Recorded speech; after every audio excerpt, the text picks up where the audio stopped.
Although it's not hard for newbie lifters to build muscle while losing fat at the same time, the same can't really be said for experienced lifters.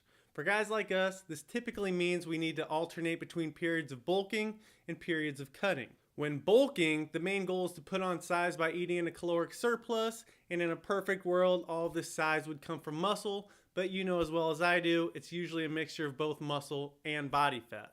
When cutting, the goal is to lose all the fat you've put on from bulking and retain the muscle, but again, it's easier said than done, and what ends up usually happening is guys will spend half the year bulking, half the year cutting, and when it's all said and done, they come out looking the exact same as they did when they started. But what if I told you that by adding short periods of cutting in between your long periods of bulking, you could reduce the amount of fat you accumulated and actually retain more of the muscle you've put on?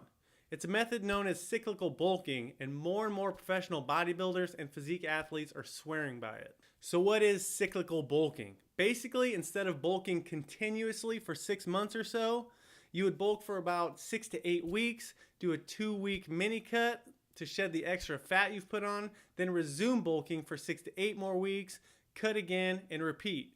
The reason this works is because you're essentially staying one step ahead of your body's natural tendency to want to adapt. Have you ever noticed that when you start a diet, you lose a bunch of fat during the first few weeks, then your body wises up and the fat loss gets slower and slower as the weeks go on? This is because your body quickly adapts to the new caloric intake and in turn burns less calories than it normally would. On the contrary, after cutting for a few weeks and then introducing more calories into your diet, assuming you're lifting heavy and frequent enough, your body will be primed to store those calories as mostly lean muscle.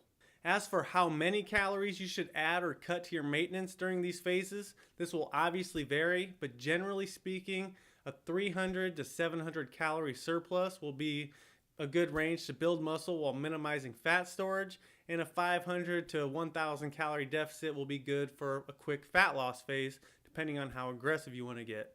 Another thing that will vary is how long you stay in your bulking and cutting phases. 8 weeks of bulking and 2 weeks of cutting will be better for those who are already lean and need to focus on building more muscle, while shorter bulking phases and longer cutting phases will be better for those who need to focus on fat loss. I know it's a lot of information to take in, but hopefully you were able to get something from this video. If you have any questions, feel free to shoot me a DM or leave them in the comments. Otherwise, thanks for watching, and I'll see you in the next video.